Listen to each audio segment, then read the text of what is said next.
La Sociedad Dominica de Medios de Comunicación, Sodomco, presenta A Pensar Más con Rosa María Palacios. Muy buenos días, señoras y señores, bienvenidos a Pensar Más con Rosa María Palacios a través de las emisoras de la Sociedad Dominica de Medios de Comunicación. Radio Santa Rosa en Lima, en la amplitud modulada 1500 kilociclos, 105.1 en la frecuencia modulada al sur de nuestra capital, que el día 15 de octubre está celebrando 64 años. Radio Santo Domingo en Chimbote, RSD, Radio San Martín en Arequipa, Radio Veritas Cusco, Radio Cepagua, Ucayali, Radio Quillabamba, La Convención, donde nos miran también a través de su plataforma televisiva, y Radio Madre de Dios en Puerto Maldonado, donde Puerto Maldonado también nos está mirando. También se une a otra red de radios amigas, Radio Huánuco en Huánuco, Radio La Voz de Ayacucho en Ayacucho, Radio La Decana y Radio Pública en Puno, Radio San Valentín en Juliaca, Radio Moro en Ancash, Radio Cumbre en Huancayo, es la radio del arzobispado, Radio Milenio en Satipo, AM Tagua nos ponen podcast en todo el Perú y el mundo. También tenemos los aplicativos móviles, la página web de Radio Santa Rosa, www.radiosantarosa.com.pe, y los canales de YouTube. Y tenemos ahí el canal de Sodomco y el canal de Radio Santa Rosa. Rosa María, muy buenos días, ¿cómo estás? Muy buenos días, Abel, muy buenos días a toda nuestra audiencia. Hoy día en Lima amanece como en invierno, ¿no? Se nos fue el solcito, ya volverá, queremos que ya vuelva. Está nubladón y frión, pero aquí estamos nuevamente con ustedes con mucha información. En unos minutos vamos a estar con la ex ministra de Educación, la señora Flor Pablo, recientemente incorporada al Partido Morado, para hablar de varios temas educativos, no solo de esta norma nefasta que aprobó el Congreso la semana pasada, que comentamos el viernes, sino también de algo que adelantó el ministro Benavides en este programa, pero no me lo quiso decir. ¿Te acuerdas? Cuando yo le pregunté qué iba a pasar con las evaluaciones, ¿no es cierto?, a millones de niños peruanos que se enfrentaban a la dificultad de ser evaluados en estas condiciones. Y yo le pregunté si no era mejor pasarlos de año y el próximo año hacer la complementación y la verdadera evaluación para luego ponerlos en el nivel que corresponde, ¿no? Y no me lo quiso decir, pero finalmente así ha sido. Vamos a conversar de eso más adelante, que tiene obviamente sus pros, pero también tienen sus contras, ¿no? Hay un mensaje que tal vez los padres no están del todo de acuerdo con él. Vamos a regresar con la ministra Flor Pablo para hablar de educación. También tenemos noticias en el mundo de la política respecto a esta declaración del colaborador eficaz y de las posibles declaraciones de otras empresas constructoras contra Martín Vizcarra. Por unanimidad, creo, salvo el caso de UPP, no sé, el FREPAP, las fuerzas políticas y los observadores, los analistas han dicho que se tiene que investigar, por supuesto, y que la denuncia es mucho más grave que lo de Richard Swing, ¿no? Pero eso tendrá que hacerse el 28 de julio del 2021. No ha habido ningún consenso para promover una vacancia, para sacarlo del cargo, para desacreditar hoy su presidencia. Sino más bien se ha dicho muy bien, si es que eso sucedió, como dicen los abogados, en el supuesto negado que haya sucedido, tiene que investigarse, sí, de todas maneras. Todo tiene que ser investigado en este mundo, ¿eh? A mí me hace gracia cuando un político o alguien que analiza dice, tiene que ser investigado. Todo tiene que ser investigado, todo. Muy bien. Una vez que termine su mandato, podrá ser investigado, porque yo no sé si la presidencia es un gran puesto o no. Yo de lo que observo, yo sé que sufren mucho. Pero no hay peor puesto en este mundo que ser expresidente del Perú. Un expresidente del Perú acaba preso casi inevitablemente. No hay forma. Sobre todo en los últimos 10 años, digamos, a las pruebas me remito. Ahí tienen ustedes los hechos. Así que tendrá que enfrentar lo que pasó en Moquegua, lo que pasó durante su mandato, en fin, una serie de cuestiones, observaciones. Se dice que también hay toda esta discusión sobre el hospital en Moquegua, que se llegó a construir muchos años después, pero que se pagó hacia el final, que están complicados con él, el ministro Extremadoro, el ministro Edgar Trujillo. O sea, Hay toda una investigación grande sobre lo que pasó en Moquegua. Y vamos a ver qué pasó, ¿no es cierto? Y también se habla del favorecimiento a Obraíncia durante el 2017, cuando él fue ministro de Transportes y Comunicaciones. Y cuando dejó de serlo, en 2018, también Obraíncia ganó licitaciones, concursos del Estado. Entonces, vamos a ver qué sale de ahí. Pero por lo menos, el consenso ayer era no vacarlo. Sorprendió, sí, hay que decirlo, declaraciones de Beatriz Merino ayer, dando a entender que el presidente no podía garantizar un proceso electoral limpio. Y eso es bien grave porque yo creo que OMPE y RENIEC, por lo menos esas dos instituciones, se han ganado un prestigio a punta de trabajar duro. Y yo sé que el jurado ha tenido mucha controversia, sobre todo porque separó a César Acuña en 2016 por una donación indebida,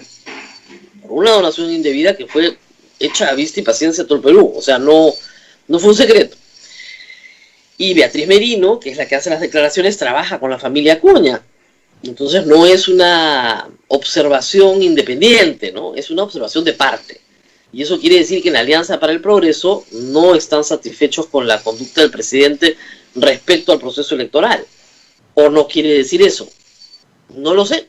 Esperemos luego saber en calidad de qué habló Beatriz Merino, pero es inocultable que tiene un conflicto de interés.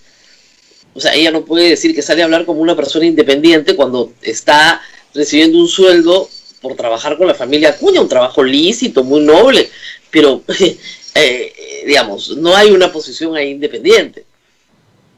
Bien complicada su situación porque ha lanzado una acusación grave. ¿Es lo que piensa APP? ¿O es simplemente un exabrupto en medio de una entrevista? ¿Y qué consideraciones hay para decir que el presidente Martín Vizcarra no garantiza un proceso electoral limpio? No tiene partido, no tiene bancada, no tiene proyecto. Su único proyecto es regresar a Moquegua y esperar que lo juzguen, si es que lo llegan a juzgar algún día, porque acá en el Perú acusar es fácil, juzgar, llevarte a juicio oral y obtener una condena, como se ha visto, es otra historia. O sea, ¿qué indicio tiene de que haya un favorecimiento a determinado grupo político o a otro no, o haya un castigo? No hay ninguna observación sobre eso hasta el momento. Que yo sepa, nadie puede decir a nosotros nos ha perjudicado Vizcarra o a nosotros nos ha favorecido Vizcarra. Y reitero, las autoridades electorales, las tres, son absolutamente independientes de la presidencia de la República. Pero absolutamente independientes. Y yo no digo que no haya habido problemas en la OMPE, ni en RENIEC, ni en el jurado, pero son otra clase de problemas, muy desligados de la presidencia de la República. No podemos discutir la inscripción de Podemos, por ejemplo, ¿no? Con Luna Gálvez y sus amistades con el señor Cabaza en la OMPE, en fin. Pero esa es otra historia, no es la historia del presidente de la República. Y es raro. Y luego ayer 12 de octubre, como decíamos temprano ayer, antes se celebraba el descubrimiento de América, ahora no, pero en fin, en esa fecha el calendario electoral marcaba un hito importante, en realidad dos. Uno es la renuncia de todos aquellos que están obligados a renunciar por ley, siendo servidores públicos, para poder postular. Estamos hablando de ministros, viceministros, alcaldes, gobernadores. Todos ellos tienen que renunciar 6 meses antes de la elección para poder postular a cargo público, o sea, presidencia, vicepresidencia, parlamento andino o congreso, ¿ok? Normalmente, no sé si te acordarás, durante el gobierno de García, tal vez también un poco durante el de Humala, pero sobre todo en el de Toledo y en el de García, en esa fecha renunciaban muchos cuadros que estaban en los ministerios, ministros que renunciaban. No ha renunciado un solo ministro ayer. ¿Por qué? Porque Martín Vizcarra ha reclutado a gente para sus ministerios que no tiene ningún interés en la política electoral. No ha renunciado nadie, no sé si te has dado cuenta. La única renuncia sonada, la única renuncia rebotada en todos los medios, es la renuncia del alcalde de La Victoria. el señor Forsyth. Es posible que, evidentemente, otros alcaldes distritales, estamos hablando de más de 1.800 municipalidades, hayan renunciado en el resto del país. También es posible que hayan renunciado otros alcaldes provinciales, pero ustedes saben que la política limeña se mira siempre al ombligo, y lo que ha salido en primera plana en todas partes es la renuncia de George Forsyth, que no es inusual porque va liderando todas las encuestas de intención de voto. Ahora, se despide mal, ¿no? El alcalde de Lima salió inmediatamente a criticar que había faltado a su promesa electoral. Lo mismo se le dijo a Castañeda Alonso cada vez que intentó postular a la presidencia, ¿no? Que estaba faltando a su promesa electoral, el 2016, pero, o el 2011 también me parece.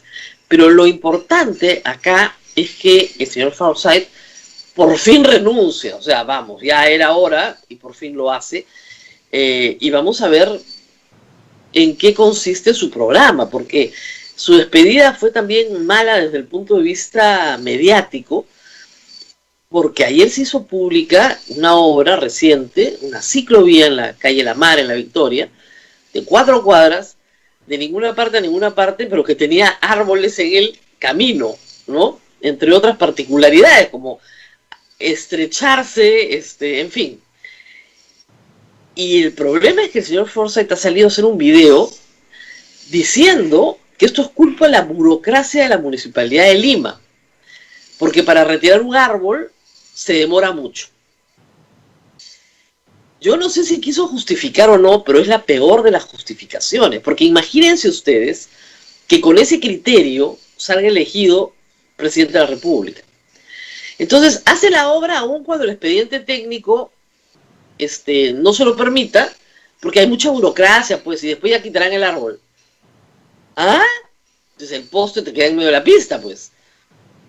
O sea, si tú dices que no cumples un requisito relevante para un proyecto, porque hay mucha burocracia, y quieres ser presidente del Perú, no estás administrando una ciclovía de 4 cuadras, estás administrando obras gigantescas. Imagínense ese criterio en una irrigación, en una carretera, en un puente. No, mucha burocracia. Olvídate del expediente técnico, ¿ya? Se hace nomás. No es la forma de hacer las cosas. Con seriedad, por lo menos, ¿no? No ha sido serio en esto. No le ha ido mal en la ejecución de su presupuesto, hay que decirlo. No está mal. Hoy día el comercio saca toda una discusión de cuánto de su presupuesto ejecutado y hace un comparativo con otras municipalidades con presupuestos similares. No es que haya sido un mal gestor, pero tú no puedes excusarte, ¿no es cierto?, en el incumplimiento de un requisito esencial para la obra, en que hay mucha burocracia en otra instancia. Primero resuelves ese problema. El alcalde de Lima lo ha criticado abiertamente, además el día de ayer, señalando, como decíamos, que no se incumple una promesa electoral.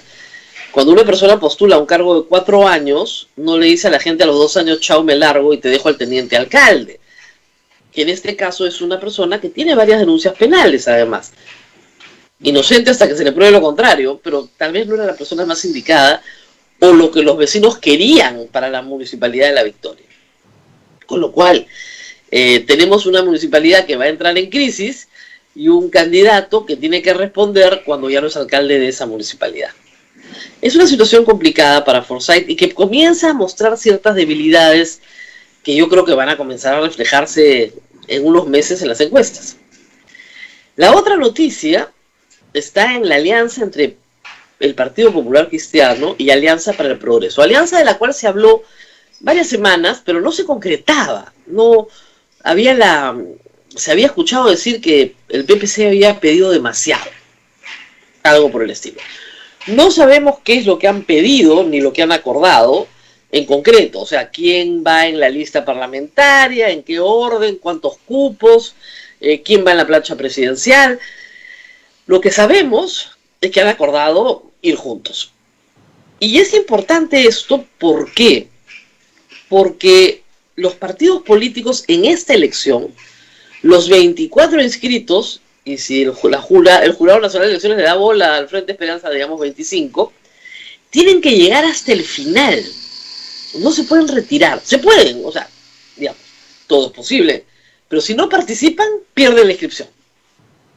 Algunos partidos pueden estar pensando en este momento, digamos, tomando la decisión de, mira, ¿sabes qué? No vale la pena el esfuerzo, no tenemos cómo hacerlo, no participamos. Pero digamos, si todos quieren apostar a mantener su inscripción, tienen que pelear hasta el final. Pero, si no pasas la valla, y la valla es el 5% de la elección parlamentaria, ojo, si no pasas la valla del 5% de la elección parlamentaria, quedas fuera. En las elecciones de este enero, pasaron la valla 9 partidos. 2 no participaron. No participó ni el partido de Ollantumala, el Partido Nacionalista, ni el partido que era del Pastor Lai, Restauración Nacional, que ahora se va a llamar otra cosa, ¿ok? Pero los otros 22 sí participaron. Pasaron 9.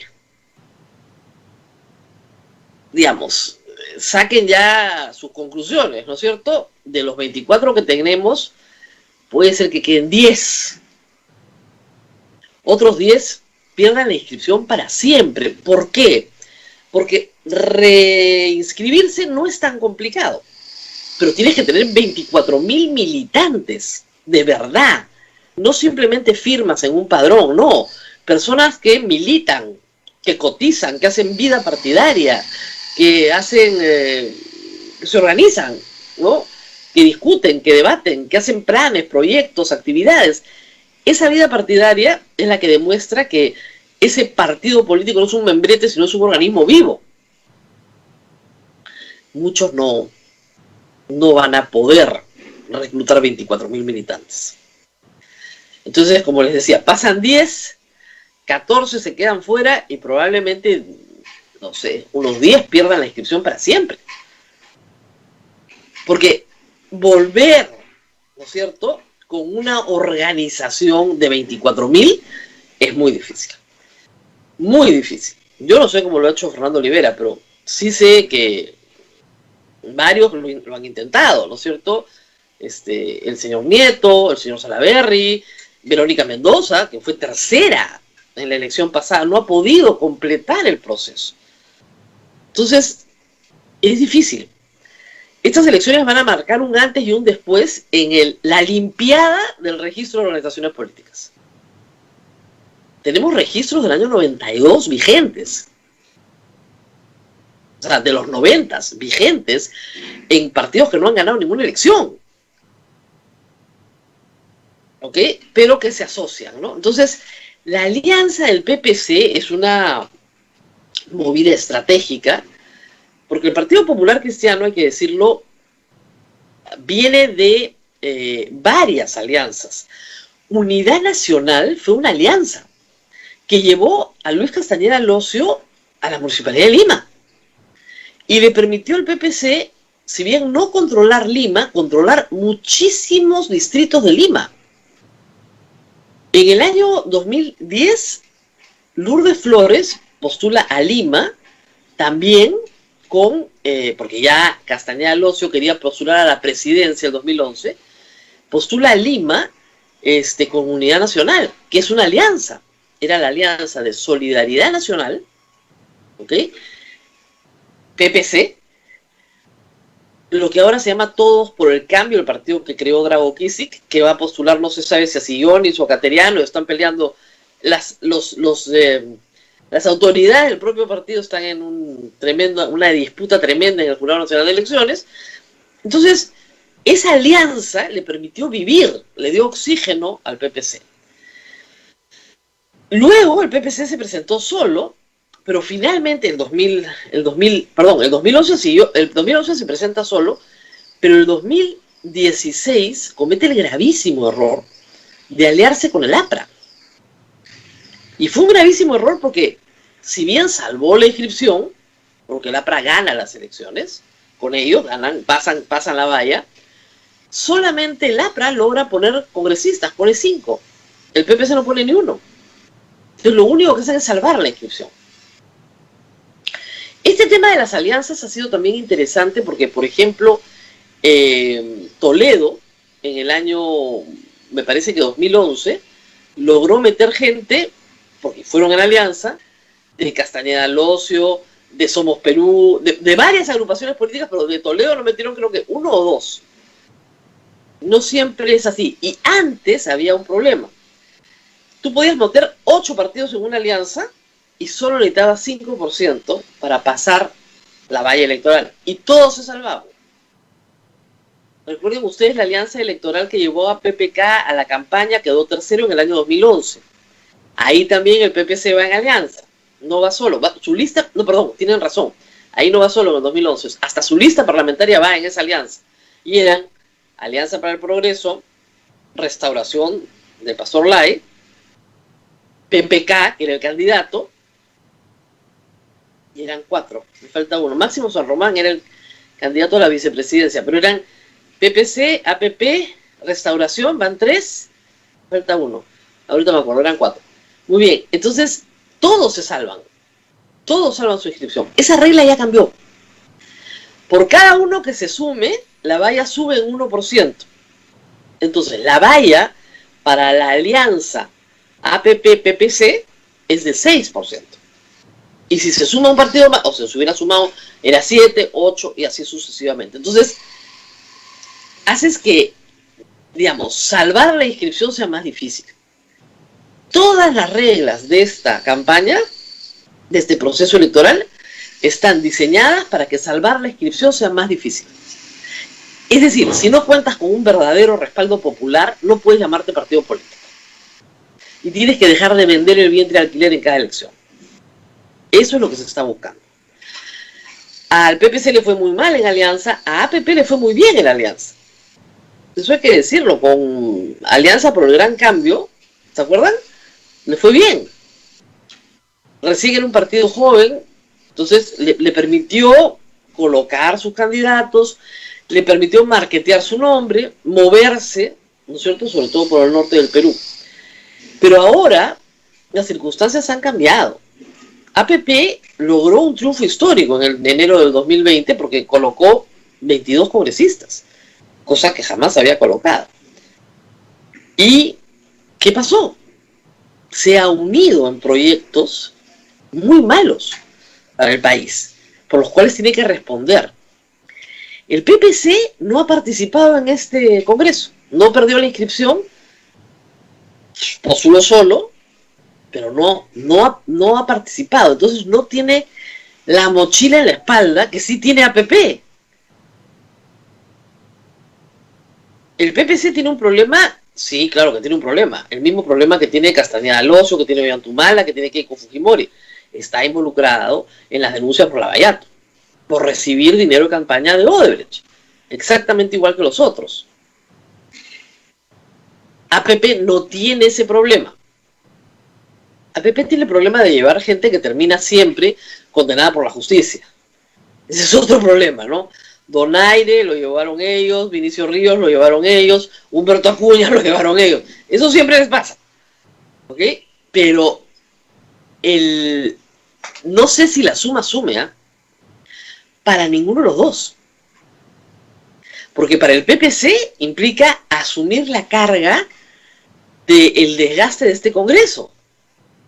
Y para APP significa asumir el desgaste de un partido que está involucrado en Lavallato.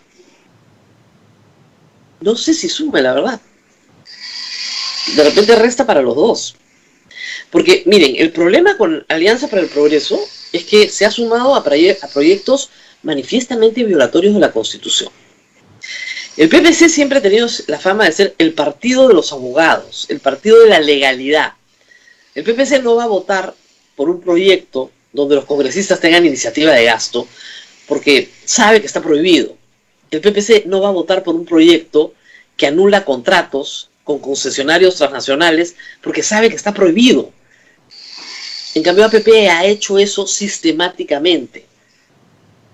Y el proyecto que ha votado para reincorporar maestros al sistema educativo, cuando en teoría APP es una organización que nace de una universidad y de un proyecto educativo, es francamente un escándalo.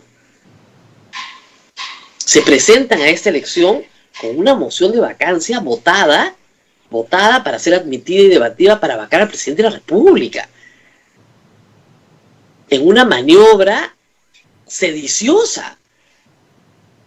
¿Qué hace el PPC ahí? O sea, eso tiene un costo enorme para APP, enorme. Yo estoy convencida que estos temas, porque miren, ya venía mal. APP estuvo en la vacancia de Martín Vizcarra el 30 de septiembre del año pasado y lo terminó suspendiendo la presidencia. ¿Qué hizo César Acuña? Sacó a su hijo Richard Acuña, sacó a Iberico, los castigó a todos, expulsaron a Marisol Espinosa en la idea de que habían hecho mal, pero viendo su conducta todo este año, esa es la conducta del partido. Votaron por admitir una moción de vacancia y estuvieron a punto de vacar al presidente de la República. Una semana después, Acuña se tomaba fotos en Palacio de Gobierno. Pero eso no cambia el hecho de lo que ha sucedido, y la población no es idiota. A mí me da risa cuando los partidos tratan a los electores como tontos. No son tontos, saben lo que les conviene. Y esta conducta, además, una conducta completamente al margen de las necesidades del país. Es lo que yo digo, a este Congreso, que le tocaba estar acá arriba, a una altura, pues, le tocaba, porque francamente la pandemia que tenemos obligaba, ¿no? Le tocaba estar más allá de la política, le tocaba estar más allá del bien y del mal, tomar decisiones muy importantes para salvar vidas, para estar al lado del sufrimiento de la gente. Hemos tenido un Congreso que se trompea con el Ejecutivo, todos los días, siempre por algo, y ahora, este fin de semana de nuevo, o sea, no hay día que no haya una moción de vacancia en camino. Ese es el partido al cual se asocia APP, el PPC. Les convenía mucho más. Entiendo su necesidad de asociarse para no prender la inscripción. Además, el PPC sí tiene militancia, porque es un partido antiguo. Sí puede producir un padrón de 24.000 afiliados a nivel nacional. Sí lo puede hacer. Si pierde, no pasa nada. Ellos han perdido inscripciones y han tenido que recoger 700.000 firmas en ese momento, o millones, para poder tener las que se necesitaban. En el 2001, me parece, fueron sin inscripción, alojados en Perú Posible. Pero, digamos, ¿tienen la capacidad de rearmarse? Por supuesto que tienen la capacidad de rearmarse. Pero no creo que esta alianza los beneficie. Ni tampoco creo que beneficie a los Acuña. Tampoco, porque no es ni siquiera el mismo proyecto político. O sea, el PPC aspira, por lo menos aspira en papel, a ser el portador ideológico de la doctrina social de la Iglesia. ¿No es cierto? ¿Qué tiene que ver Acuña con la doctrina social de la Iglesia? No tiene la más remota idea de qué se trata la doctrina social de la Iglesia. Para nada. Tiene una vocación mucho más populista que el PPC. Entonces el PPC son los que creen no creen en el mercado, sino en la doctrina social de mercado, en fin. Tienen otras, por lo menos tienen una formación ideológica, que eso ya es bastante, ¿eh? Pero no veo cómo esto pueda coincidir ideológicamente con APP. La verdad que no. Vamos a ver quién gana y quién pierde, ¿no? Todavía falta mucho camino. Pero sí, las declaraciones ayer de Beatriz Merino bien preocupantes en todo este contexto, ¿no? Que está diciendo, nos van a hacer trampa. Cuando ni siquiera ha empezado, ya, nos van a hacer trampa. Muy bien, Abel, son las 8:30, yo sigo hablando, qué barbaridad. ¿Dónde está la ministra? Sí. Ahorita la llamamos, pero mientras la llamamos a la ministra Flor Pablo, ¿crees que la señora Merino va a ser la vocera del señor Acuña? No lo sé. Sería una estupenda vocera, o sea, yo estoy segura que sería una magnífica vocera. Ojalá, porque obviamente Beatriz Merino comunica pues mucho mejor que César Acuña. O sea, no hay discusión, darle mérito a nadie. Hola, despeinada. ¿Qué tal? Vamos a la pausa y rezamos. Vamos a la pausa y retornamos. Continuamos con A Pensar Más a través de las emisoras de la Sociedad Dominica de Medios de Comunicación. Estamos comunicados en Radio Santa Rosa en Lima, Radio Santo Domingo en Chimbote, Radio San Martín en Arequipa, Radio Veritas en Cusco, Radio Zapabucayali, Radio Quillabamba en La Convención, Radio Madre de Dios Puerto Maldonado. También en Huánuco, Radio Huánuco, Ayacucho, Radio La Voz de Ayacucho, Puno, Radio Pública, Ancash, Radio Moro, Huancayo, Radio Cumbre, en Puno, Radio La Decana, también en Juliaca, Radio San Valentín, Radio Milenio en Satipo, AM Tagua nos ponen podcast en todo el Perú y el mundo, y también tenemos la página web de Radio Santa Rosa, www.radiosantarosa.com.pe, que el próximo día 15 estamos celebrando 64 años de estar en el aire. Rosa María, adelante, ahora sí ya tenemos nuevamente a la exministra Flor Pablo. Adelante, Rosa María. Así es, habíamos perdido por un instante la comunicación virtual, pero nuevamente estamos acá. Señora exministra, quería empezar por la ley que aprobó el Congreso la semana pasada y su preocupación. Vimos sus tweets. Ha costado mucho al Estado peruano tratar de tener una carrera pública magisterial meritocrática y de calidad. Y todavía está costando, es un proceso largo. ¿En qué medida esta decisión del Congreso afecta ese proceso? Y cuéntenos un poquito la historia, porque hay una historia acá que viene desde los 80, ¿no? ¿Qué pasó con la carrera pública en los 80 que rebota en nosotros?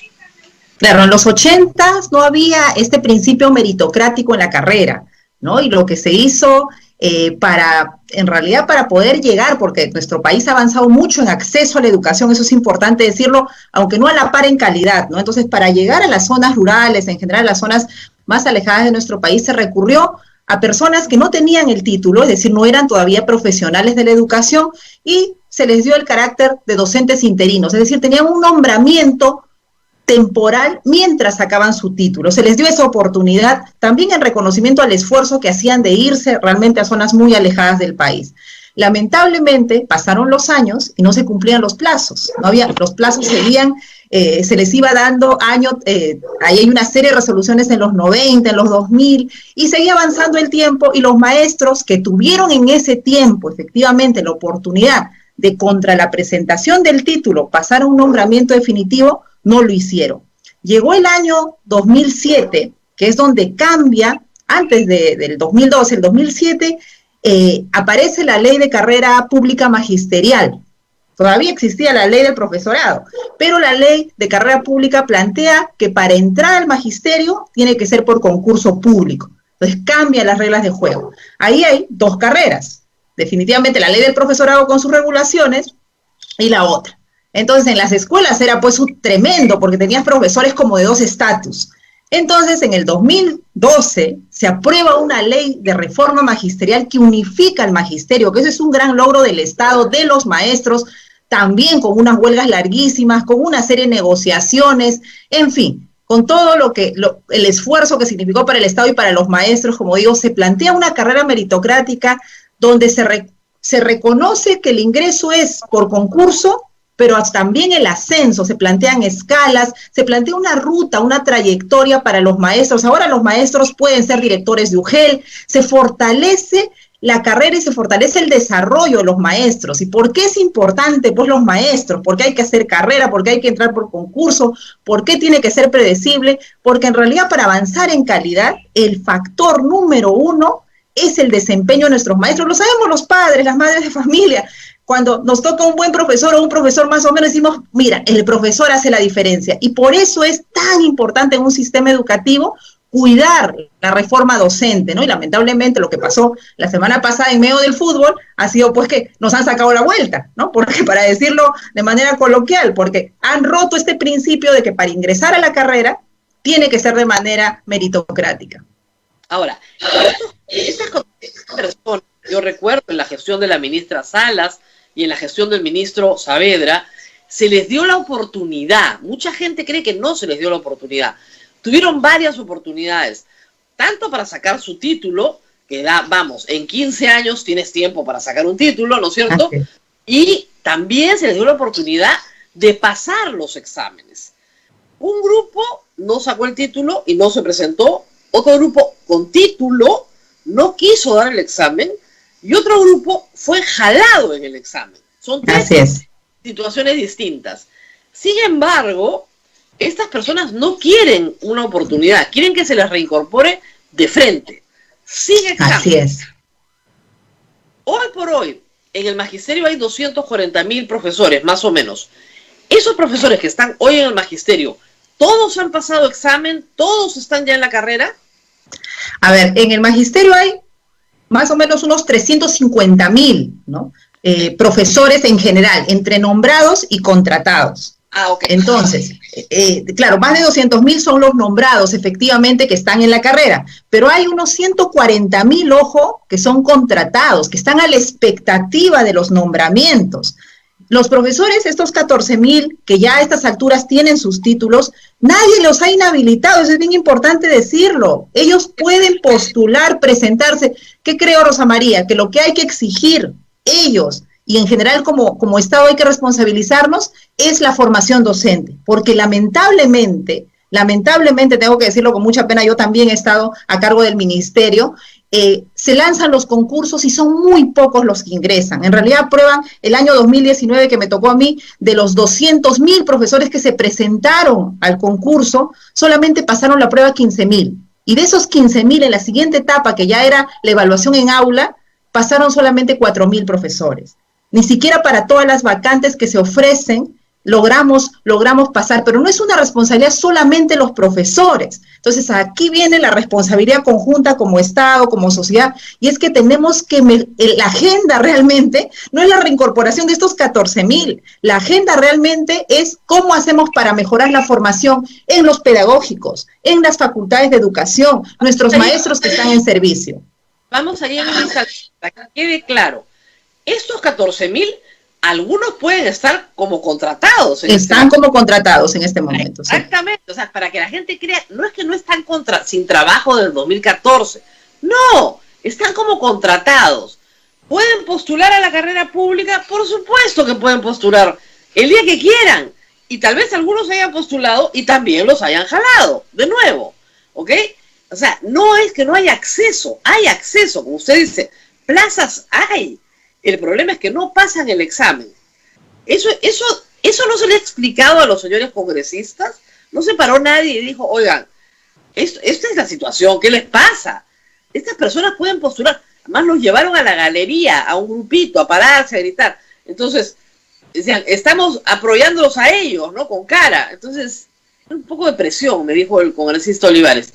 Pero en todo caso, si los congresistas hubieran sabido esta historia completa, tal vez no hubieran hecho esto, porque los que se han pasado, que ya son más de 200.000, dicen, oye, yo estudié, yo me esforcé, yo hago todas las cosas que me pide el Estado, tengo mi nombramiento, tengo toda esta expectativa de crecimiento, y este señor que no estudió, que no pasa el examen, que no pasa, que está contratado, pero que no pasa, ¿va a dar lo mismo que a mí?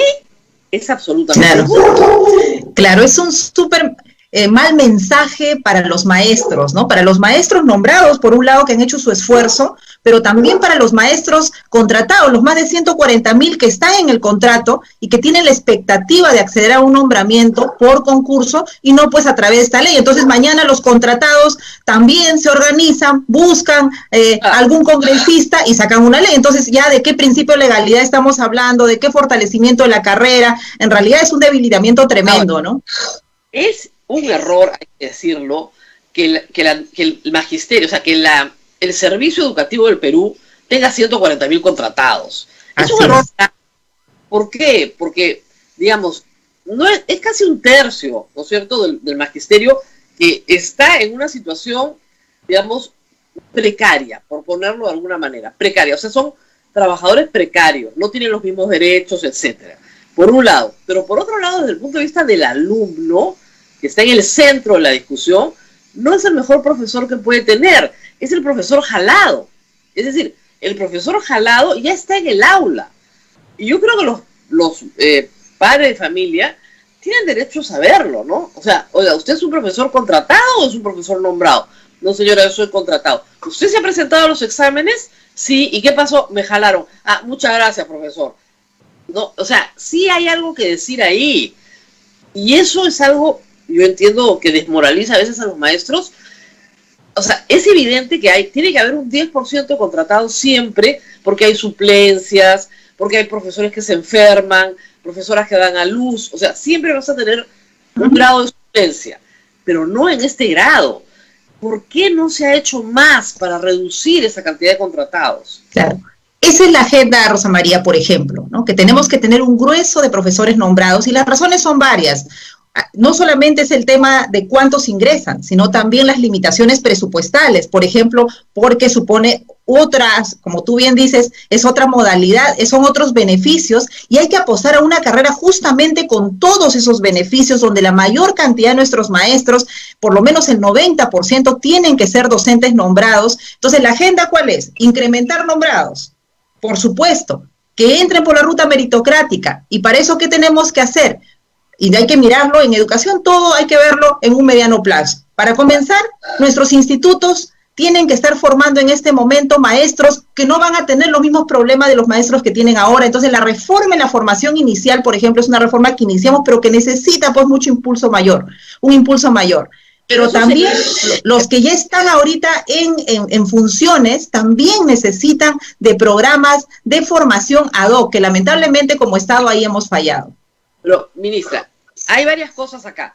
Lo primero, desde la época, creo que del gobierno de Toledo, se comenzaron a cerrar normales en todo el Perú. Y se cerraron porque eran de muy baja calidad, porque el magisterio se convirtió en una carrera de refugio, de personas que, digamos, no tenían otra cosa más atractiva que hacer en su provincia, no querían mudarse a otra ciudad a estudiar una educación superior. Entonces, como habían normales en todas las provincias del Perú, entonces todo el mundo estudiaba profesorado, la calidad era muy baja, no habían profesores de suficiente calidad para formar. Eso se cambió, se cerraron normales, se reagruparon y se puso una nota 13, me parece, o 14 para pasar los cursos. O sea, se tomaron medidas.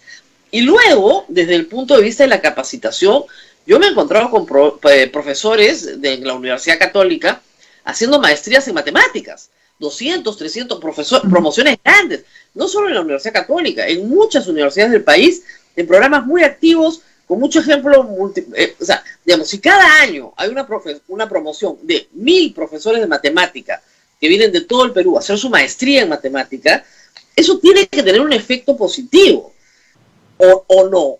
¿Eso se ha continuado? A ver, aquí hay varias cosas realmente.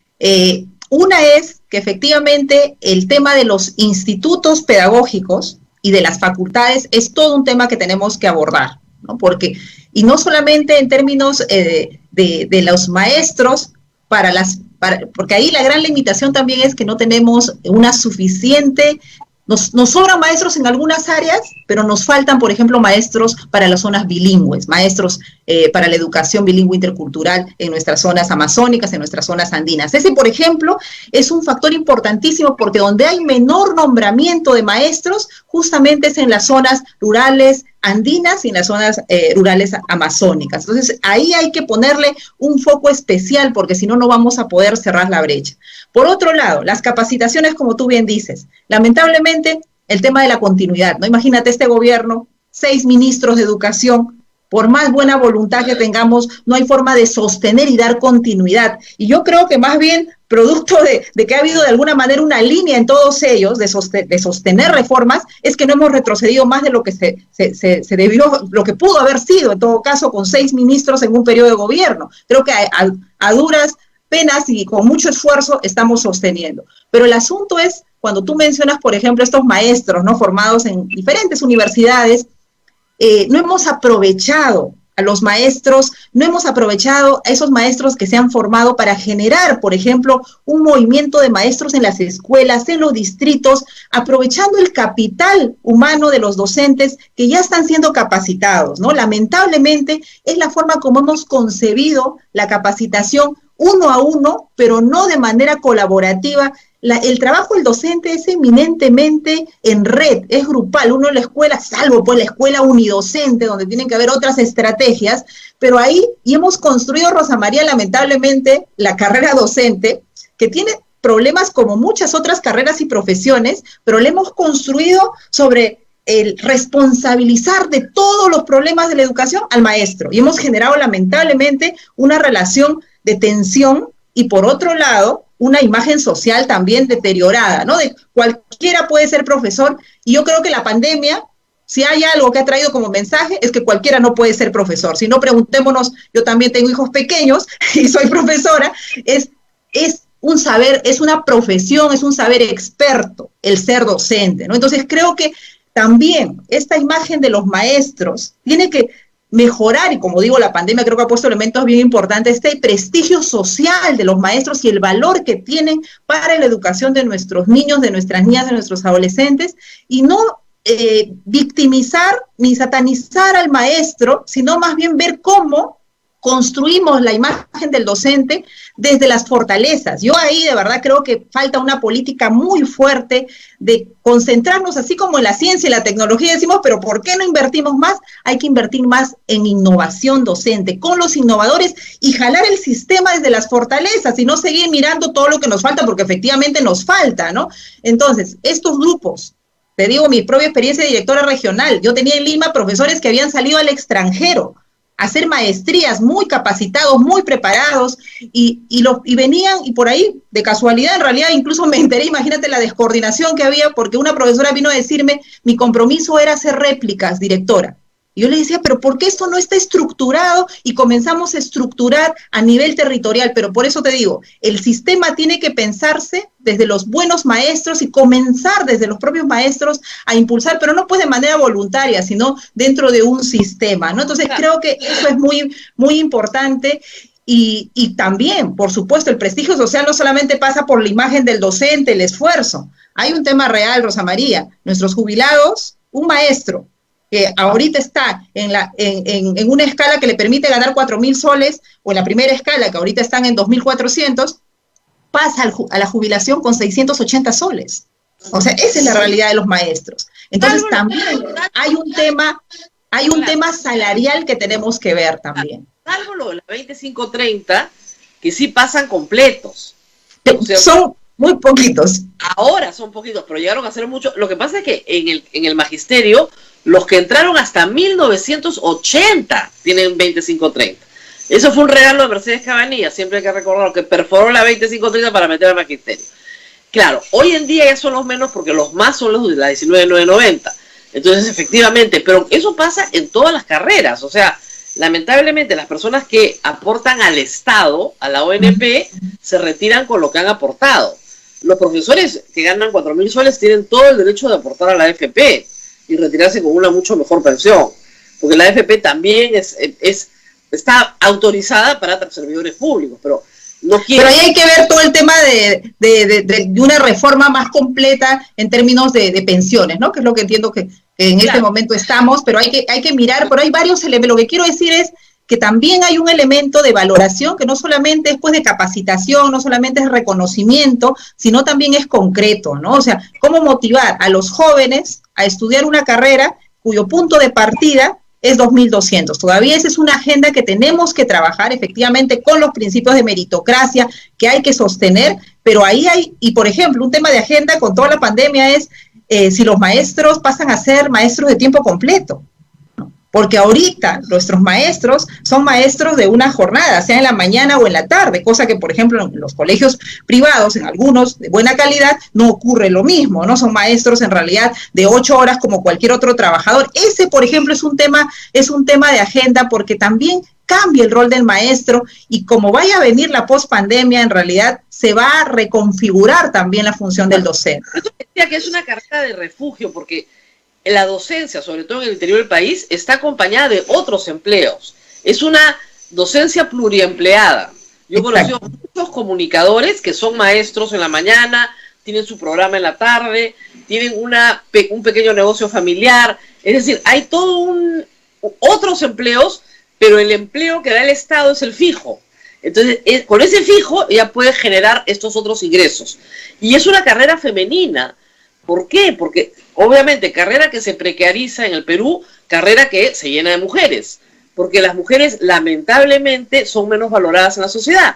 Entonces Entonces, el número de docentes mujeres que tiene usted hoy, sobre todo en primaria, versus el número de hombres docentes en primaria es, pues, creo que 90-1. Primaria, iniciales también, ya ahí es en realidad mayoritariamente, totalmente casi femenina, ¿no? Y claro, eso también, esa presencia de tantas mujeres en el magisterio, es una carrera eminentemente femenina que tenemos que ir viendo también cómo hacemos que sea una carrera en realidad mixta, también nos trae desafíos vinculados al bienestar, Rosa María, porque la situación de la mujer tiene que ver, por ejemplo, el tema de la maternidad, el tema de la atención médica. Hay unas, y lo que nos falta todavía, iniciamos unas coordinaciones, por ejemplo, para el tema de la contraprestación, ¿no? Porque las maestras de zonas rurales, por ejemplo, no pueden acceder al control prenatal, postnatal, porque salud, de hecho, no está en sus ámbitos, está en las capitales de provincia. Entonces, hay situaciones,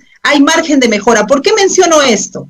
Porque si el Congreso quiere legislar para mejorar el bienestar del docente, si el Congreso quiere legislar para fortalecer el desarrollo de la carrera, para mejorar la calidad educativa, tiene, por favor, esta no es una carrera acabada, es una carrera que tiene margen de mejora como todas las reformas. Entonces, lo que han hecho realmente es simplemente pensar de manera muy concreta en decir, a ver, ¿cómo beneficiamos a tal o cual grupo? ¿No? Y creo que hay una actitud totalmente, ahí sí, populista de parte del Congreso, pero a la vez, yo digo, populista frente a quiénes, ¿no? Porque los 140.000 docentes contratados que están a la expectativa de un nombramiento, si quieren verlo en términos de números, son más, ¿no? Yo creo que están perjudicando no solamente a la reforma, sino a los maestros concretos también con rostro y nombre propio, ¿no? Bueno, hablemos un poco de la educación en pandemia, porque ahí se han tomado decisiones como que horizontales para todo el país, cuando la realidad no es la misma. Yo lo he dicho desde el principio. Con mucha pena vemos niños avanzando por los cerros en busca de una señal para que con un celular se comuniquen por WhatsApp con el profesor. En comunidades rurales donde no está el virus, donde van juntos a buscar la señal, ya esa es una señal de que están juntos, juegan juntos, trabajan juntos con sus padres. Entonces, ¿por qué no se ha permitido que las escuelas rurales unidocentes, con profesores que viven en la comunidad, en la zona, exactamente, con ellos mismos, o sea, es el mismo grupo, digamos, donde ya todo es comunitario, ¿por qué no han permitido que abran? Es decir, se dio la facultad, pero ningún gobierno regional ha querido asumir el reto, a través de sus direcciones regionales de educación, de mirar exactamente a dónde, porque realmente esos son los niños que más han perdido, y no tenían por qué perder. ¿Por qué no se ha cambiado esto? Así es, yo creo que en realidad, bueno, la pandemia a todos nos ha sorprendido, pero tenemos que tomar algunas respuestas, ¿no? Y de hecho nuestro país es sumamente diverso, ¿no? Y el sistema educativo es un sistema complejo.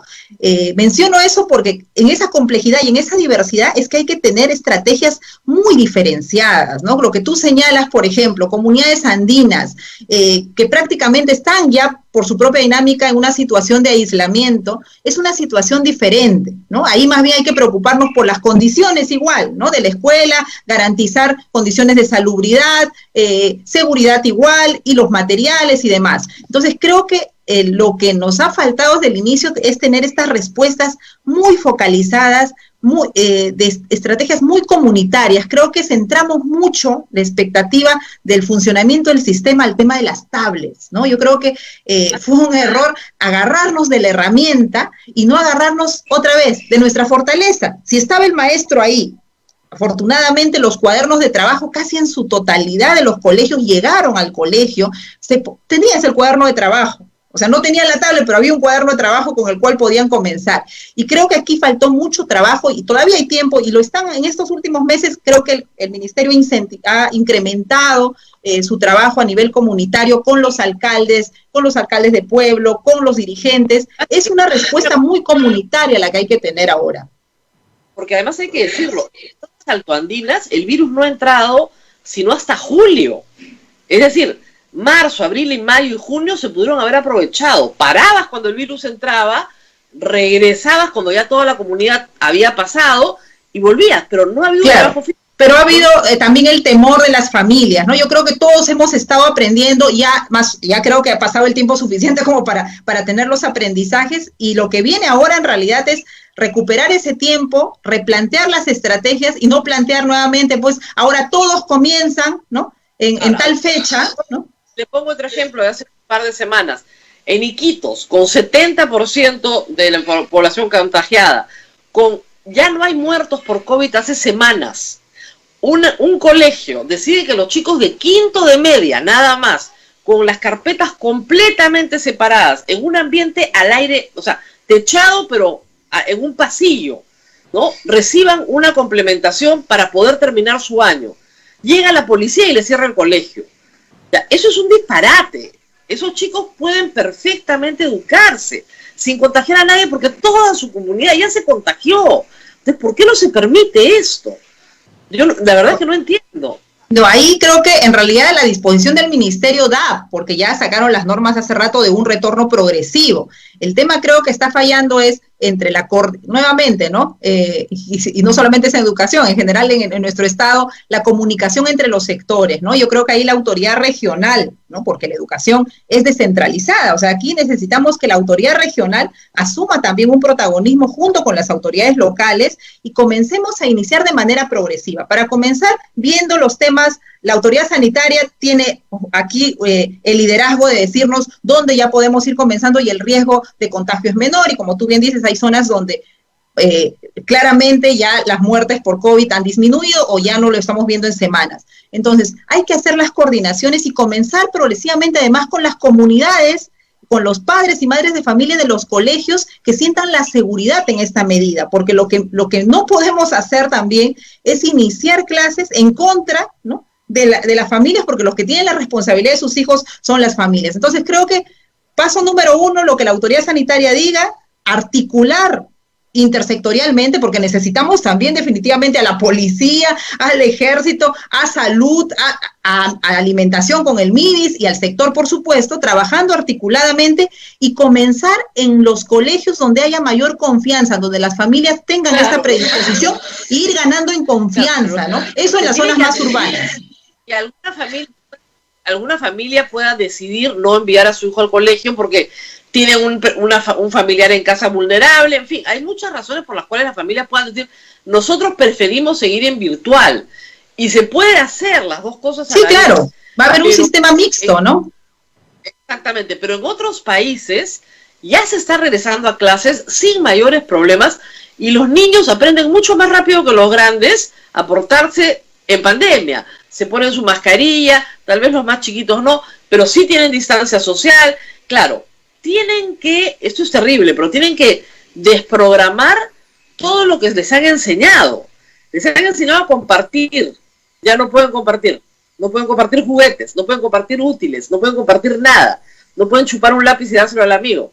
Les han enseñado a saludar, saluda hijito, ya no. Entonces hay que desprogramar una serie de conductas por un tiempo. Y el otro problema es SUTEP. SUTEP ha dicho que ellos regresan, no hay ningún problema. En marzo, pero que los vacunen primero. O sea, que primero vacunen, bueno, obviamente al personal de salud y a los maestros, y ellos regresan a las aulas, pero con vacuna. Si para marzo no hay vacuna, entonces no hay posibilidad de que se inicie el año escolar, tampoco en marzo. Yo creo que definitivamente el tema de priorizar a los maestros en la vacuna, excelente. Pero condicionar, imagínense la vacuna no llega en marzo y llega en julio. ¿Qué vamos a hacer todo ese tiempo? Yo creo que ahí también, así como el diálogo con los maestros, con las familias es importante, yo creo que también el diálogo con las comunidades de maestros de las escuelas, porque en realidad quienes saben su realidad, ¿no?, más allá de los dirigentes del SUTEP, que tiene todo el derecho de señalar lo que han señalado, pero quienes conocen su realidad en el contexto concreto son los maestros de ese colegio. Ahí está el director, ahí están los profesores. Yo creo que tienen que conversarlo, igual como bien señala tú, Rosa María, así como hay una familia que tiene un problema de enviar a sus hijos por algún familiar adulto mayor o en riesgo que tuvieran en la casa, igual habrán casos de profesores que te dicen, no puedo volver porque yo tengo estas dificultades de salud. Y volvemos con algunos, entonces comenzamos a manejar un retorno diversificado, pero también mixto, ¿no?, respondiendo a las características de la localidad y también de los propios actores, de las familias y de los maestros. Posiblemente no vuelvan todos los maestros, pero habrá una razón por la cual no vuelvan. Pero creo que estas medidas así de todos volvemos a la vez, ¿no?, o ninguno, creo que no nos hacen bien, porque definitivamente la educación de menores es una educación presencial y sobre todo en los más pequeños. O sea, la acción educativa es una acción cara a cara, de contacto, ¿no? Y claro, no vamos a poder volver ya como antes, pero tendremos que priorizar aquellos aprendizajes, aquellas interacciones que necesariamente pasan por lo presencial, y tendremos que mantener la parte a distancia, virtual también, pero lo que va a venir es, creo que, un proceso mixto, ¿no? Donde la educación a distancia va a complementar definitivamente el trabajo de los maestros, y poco a poco, en tanto venga la vacuna, ¿no? Vamos a poder y vamos ganando también como país en experiencia en el manejo de esta situación, ¿no? Pero todavía ahorita no estamos en pospandemia, ¿no? Claro. Estamos todavía con la pandemia, entonces creo que hay que manejar escenarios y no ser de extremos, ¿no? Yo creo que eso nos hace mucho daño y nos hace no ver la realidad en sus posibilidades. Ahora, ayer el ministerio ya dio primera plana hoy día una cosa que, claro, que se dice en clase, todos pasamos de año, ¿no? Entonces, sí, Miss, todos pasamos de año, ya, ¿no? Pero claro, algunos papás están molestos. Eso tiene sus pros y sus contras, porque dicen, oigan, ¿qué mensaje le estamos dando a este chico al que todos los días lo saco de la cama a las 7 de la mañana para que esté en punto a las 8 delante de la computadora, para que haga sus tareas, lo tengo que perseguir para que no esté viendo televisión, para que no esté jugando con el Play, y ahora no importa si se esfuerza o no se esfuerza, igual pasa? Entonces, claro, hay eso, y por otro lado hay papás que dicen, perdón, o sea, evaluar a mi hijo en estas condiciones es un crimen, porque no le han dado las oportunidades suficientes para poder estudiar. ¿Y por qué lo van a castigar? Porque es un castigo, el fracaso escolar al final es un castigo, sí, haciéndolo repetir el año, ¿no? Entonces, ¿cómo manejar esta dualidad de pros y contras en la cabeza de los papás en este momento? Sí, creo que yo estoy de acuerdo con la medida del Ministerio de Educación, ¿no? En realidad creo que, como tú has usado la palabra exacta, no podemos castigar a los niños, a los adolescentes. Y la verdad, las situaciones, por más comodidades, por más acceso que hayas tenido, en realidad este confinamiento y esta forma de llevar la educación no es la correcta para nuestros niños y adolescentes. Eso hay que, por más, imaginemos esa familia que ha tenido todas las computadoras, el internet, todo perfecto. En esas condiciones igual podemos mirar cada uno la situación de nuestros hijos, y esa no es la forma de llevar el proceso educativo. Pero pongámonos del lado de aquellos niños que de repente hasta ahora, por más voluntad que tengan de querer aprender, no llega la señal, no pueden estudiar, y todas las situaciones que sabemos, porque nuestro país es muy diverso. Entonces creo que la medida responde, por un lado, a una situación totalmente excepcional, pero a la vez donde lo que reivindica es el aprendizaje, no es cancelatorio. No es algo que ya no aprendí este año y perdí. Los niños y los adolescentes aprenden permanentemente, y también esta idea de mirar el año 2020 como un año que va a empalmarse con el año 2021, salvo los chicos de secundaria, definitivamente que hay ahí un programa especial, pero ya el currículum de la educación básica plantea los ciclos, es decir, primer y segundo grado es el tercer ciclo. O sea, los niños que no aprendieron a leer y escribir en el primer grado terminan de completar, por decir, una capacidad en el segundo grado. Y así funciona el resto de la educación básica. Y claro, la idea no es también ahora pasamos todos. Creo que acá hay un tema de responsabilidad de las familias, de los maestros, porque así como los padres sabemos las limitaciones, las fortalezas de nuestros hijos, si realmente han hecho la tarea por hacerla y realmente no han llevado ese proceso de interiorizar las capacidades, igual lo saben los maestros. Entonces lo que vienen son tiempos de recuperación, en algunos casos de los chicos, mirar este año como un año, como también lo planteó el Ministerio de Educación, en pareja con el año 2021. Tenemos estos 2 años para completar los aprendizajes. Los niños que están mejor, por supuesto, seguirán avanzando. Y acá hay algo bien importante, respetando el ritmo también de los estudiantes, las propias oportunidades que han tenido el año 2020. Así que yo creo que más que pensar, ¿para qué me esforcé si iban a pasar todos?, ¿no? Lo que hay que pensar es ver que es una oportunidad para reforzar aprendizajes en 2 años, que hay que ver el proceso así, y no va a ser un retroceso. Al contrario, creo que nos vamos a poner como sistema del lado de aquellos niños que no han tenido las mismas oportunidades que seguramente muchos otros estudiantes en unas zonas donde hay mayor acceso, mayores condiciones. Hay, según las estadísticas del Ministerio de Educación, 90-95% de niños sí está recibiendo algún tipo de educación. Alguno, o sea, radio, televisión, WhatsApp, alguno. Pero hay un 5% de la matrícula que no está recibiendo nada. Absolutamente nada. Sobre todo en las zonas más pobres del país, más castigadas. ¿Qué haces con ese grupo de niños que no ha recibido nada este año? Yo creo que ahí, Rosa María, lo que tiene que venir el otro año es un trabajo complementario e intensivo, de refuerzo escolar. No solamente quedarnos con el trabajo que vaya a hacer la maestra, sino creo que hay que organizar una estrategia adicional complementaria de visitas domiciliarias, ¿no?, de asesoramiento a la familia, al niño, porque lamentablemente, otra vez, no podemos castigarlos a ellos. El sistema no puede castigar el aprendizaje de los niños. Entonces, lo que viene como agenda del otro año son estrategias complementarias. Eso es algo que tiene que, ya me imagino que en el presupuesto 2021 están considerando cómo complementar el aprendizaje de estos niños. Ahora, la normativa de ayer incluye el verano, enero y febrero, y claro, lo que le están diciendo a los chicos es, ya todos pasan de año, pero nadie tiene vacaciones. Lo cual es bien duro también. No para todos, porque eso sí lo dejan abierto. Todos. No para todos, pero en la medida que está abierto y hay la disposición de los profesores, que ese es otro problema, porque es el periodo vacacional de profesores. Pero en la medida en que se pueda, o se quiera, o se deba, va a haber un grupo de niños que no va a tener vacaciones en enero y febrero, tratando de salvar lo que pueda salvar del año 2020. ¿Eso es lógico? ¿No es mejor dejarles el mes de vacaciones ya?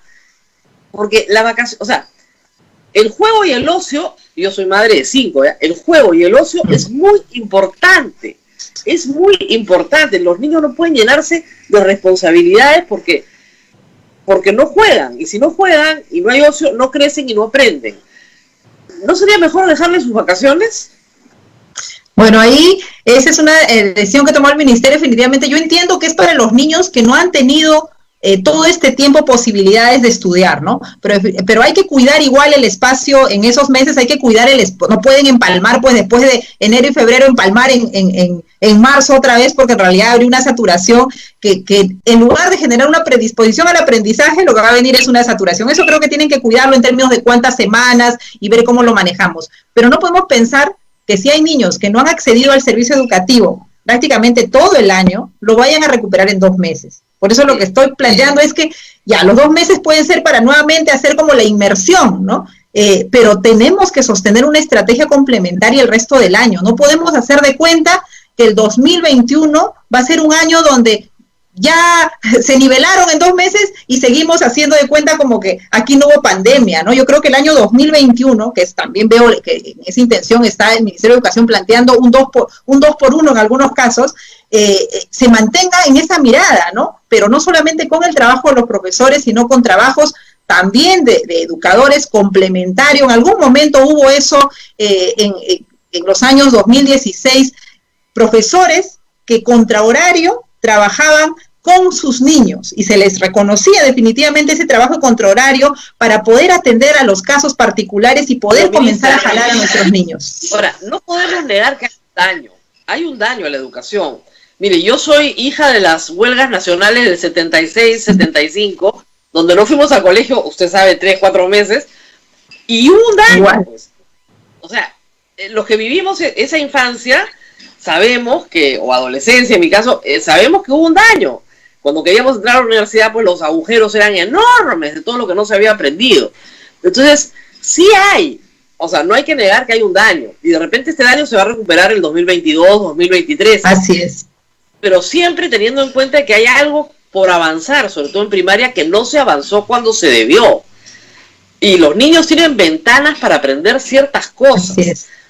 Se cierra la ventanita, es más difícil aprenderlo mayorcito, ¿no? Entonces, ese es un problema grave para la lectoescritura. Pero es muy cierto, Rosa María, lo que tú dices, ¿no? La mirada a la educación en estos años no puede ser una mirada cancelatoria. Ya pasó de grado, entonces volteamos la página, cambiamos de libro o cambiamos de programa y nos vamos al año siguiente. Tiene que ser una mirada de atención muy individual y personalizada a los estudiantes. El maestro que tiene 20 alumnos tendrá que ver quiénes efectivamente pueden ir avanzando y a quienes hay que hacerle una programación especial para que vayan nivelando y acercándose, y vamos a tener, y ahí hay un cambio, es bien importante lo que va a ocurrir en la educación en los siguientes años, un cambio de paradigma realmente donde lo pedagógico no se centra en el estándar, no se centra en lo que todos o la mayoría, que a veces esa mayoría es ficticia porque son el 20% del aula, que es o el 30%, como nos muestra la pero respetando que vas a tener en tu aula, en tu propio aula vas a tener 3, 4 grupos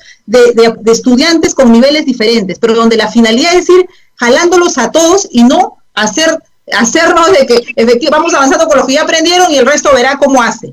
Lamentablemente, esa situación que no ha sido nueva, ¿no? La pandemia nos enrostra esa situación y tenemos que asumirla como sistema, y creo que un mensaje bien potente es darle autonomía a los profesores, a los colegios, que hagan su propio diseño diversificado y puedan ir avanzando con las facilidades y las capacitaciones que pueda dar el Ministerio de Educación, las regiones y todo el sistema de apoyo a los maestros. Ya hemos visto que cuando se les da autonomía, hemos visto en estos meses experiencias muy bonitas de profesores que dicen, ¿cómo hago para mantener la atención de mis alumnos en una pantalla?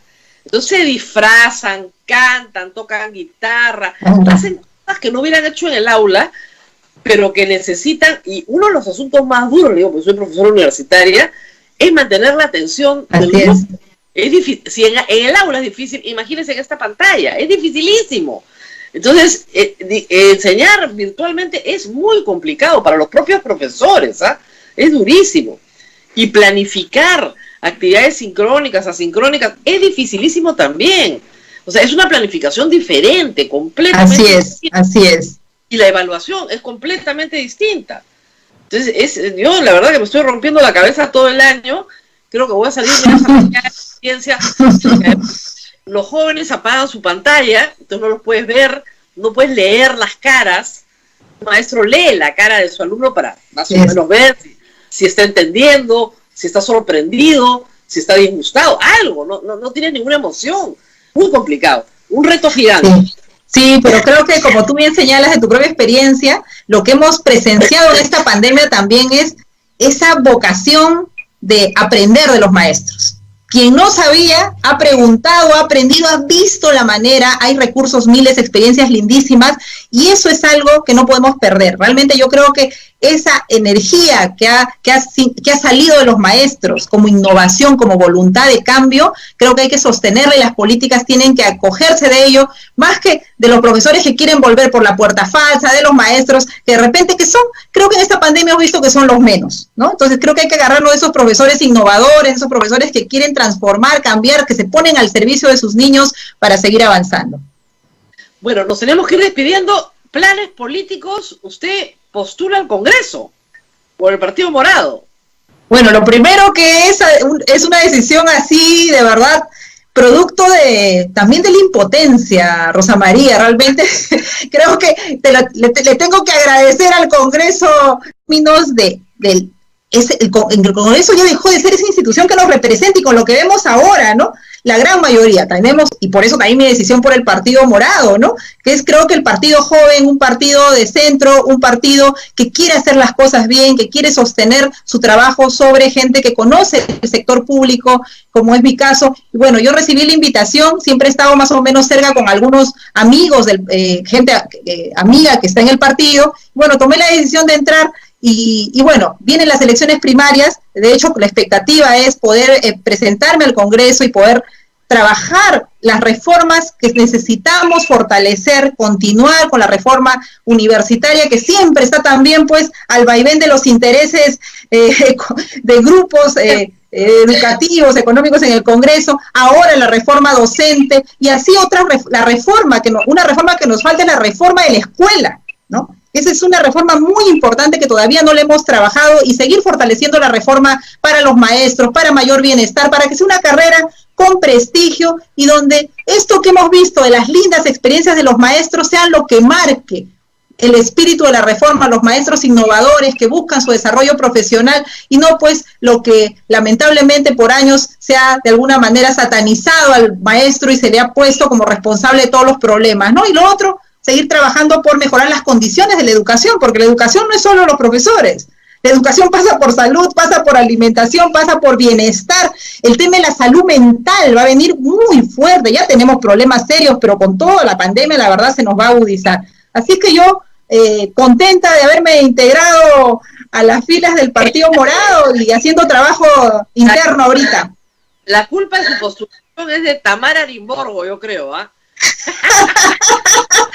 Bueno, tuve que explicarle incluso, yo recuerdo mucho, habían cosas que de verdad eran, y yo decía, esto no se lo explico a nadie, ¿no? Ni a mi hija de 12 años, tenía que explicarle por qué había que hacer educación sexual integral a las niñas, a los niños, y le explicaba a qué edad comenzaba la pubertad, ¿no? Porque se escandalizaban de por qué mostrábamos los cambios en el aspecto físico de los niños a los 10 años, a los 11. Digo, pero a esa edad vienen los cambios, los niños tienen que saber, tienen que conocer su cuerpo. Bueno, realmente... Bueno, ha sido tiempos duros, pero también tiempos de convencimiento de que si no entramos a hacer política, igual otros nos van a gobernar y otros van a decidir por nosotros. Y creo que no hay que entrar y hay que jugar el partido dentro, porque nuestro país nos necesita y más ahora en estos tiempos tan duros que se nos viene una crisis y un país para reconstruir realmente luego de la pandemia. Muy bien, muchísimas gracias por haber estado con nosotros. Hay mucho camino por andar en educación. Gracias, Abel. Abel, nuestro coconductor, es maestro también y de los buenos, así que debe haber estado escuchando esto atentamente. Abel, ¿alguna pregunta? Bueno, no, la preocupación, Rosa María, ministra, era por el sistema, que ustedes lo explicaron muy bien, el sistema de calificación de este año, ¿no? Hay mucha preocupación en los padres de familia, cómo se va a promover a los niños para el siguiente año y cómo se va a recuperar el tiempo perdido. Porque de verdad, como lo dijo Rosa María, hay fallas, hay huecos grandes que van a quedar, ¿no? ¿Se va a recuperar? ¿Se va a poder recuperar? Los niños pueden recuperarlo. El sistema tiene que organizarse para que eso ocurra. Creo que, con los maestros, con todos los soportes, ¿no? Y no pensar el año escolar como lo hemos venido trabajando. Esta pandemia nos tiene que dejar como gran lección que el sistema educativo no puede quedar igual. No podemos volver a marzo 2019, a marzo 2020. Tenemos que en realidad hacer un cambio radical y creo que varios puntos lo hemos conversado, ¿no? Esta atención personalizada, el invertir más en los maestros, con los maestros, hay que trabajar con los maestros. La verdad, las reformas lamentablemente a veces se han hecho para los maestros, a veces esta sensación de en contra de los maestros. En realidad, el sistema educativo tiene que trabajar con los maestros siempre, ¿no? Y eso es algo que creo que los propios maestros se han encargado en esta pandemia de demostrarnos que sí se puede, que sí se pueden hacer cambios importantes. Muy bien, nos tenemos que despedir. Muchas gracias a la señora Flor Pablo por haber estado con nosotros, docente, exministra y posiblemente después de las primarias candidata al Congreso del Partido Morado. Gracias por estar con nosotros. Muchas gracias, Rosa María. Yo me voy despidiendo también. Nos tenemos que despedir. Nos vamos, Rosa María. Avisarle a todos que mañana yo no estaré con ustedes, pero Abel sí, de todas maneras. Pero el jueves regreso de todas maneras. Un solo día voy a faltar. Me voy a tomar mi feriado. Así es. Tremenda. Sí. Mañana. Tengo que hacer algo muy importante mañana, así que no puedo estar con ustedes. Sí, sí. Así. Hasta el día jueves, Rosa María. Cuídate mucho. Nos vemos. Hasta aquí. A pensar más con Rosa María Palacios. Este programa fue producido por la Sociedad Dominica de Medios de Comunicación, Sodomco.